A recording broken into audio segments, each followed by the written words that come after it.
Hi, welcome to this episode of The Daily. My name is Brendan Malone. I read a really interesting article in the paper the other day about a new piece of proposed legislation that is sitting before the government, and apparently it looks like it might well be passed in this country here in New Zealand.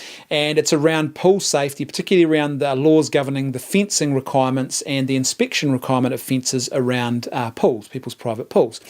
Now, the current laws are working, they're working well, and the experts in safety are saying and accrediting these laws with saving a lot of lives.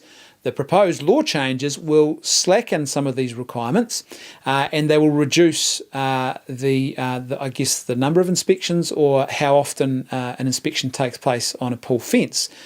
Now, what's interesting is the safety experts are saying you can't do this. The current law is really good.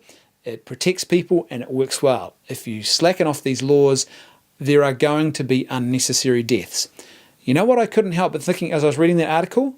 This is exactly why you cannot legalise euthanasia in this country, or anywhere for that matter. Because the current laws that we have that prohibit euthanasia and assisted suicide, they actually protect a whole lot of vulnerable people that would otherwise be exposed to a premature and wrongful death. In the case of pool fencing and pools, it's obviously children and others who can't swim, who might stumble into those areas and drown.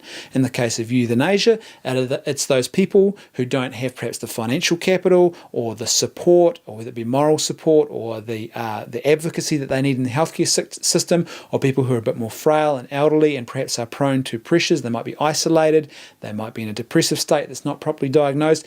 These are the many, there's lots of different vulnerable people, and these are just some of them, who would be exposed to extreme danger if we legalised euthanasia. It's the exact same argument.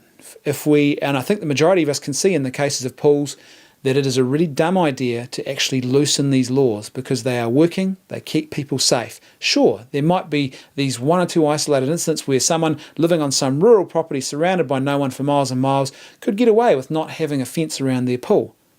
But guess what? It's not just about them and their pool, it's about every pool and every child in the country, and the risk that every child would be exposed to by changing these laws. The exact same principle applies in the euthanasia debate. It's not just about these one-off cases, it's about every person and the risks that every person would be subjected to, particularly those who are vulnerable, if the law was changed.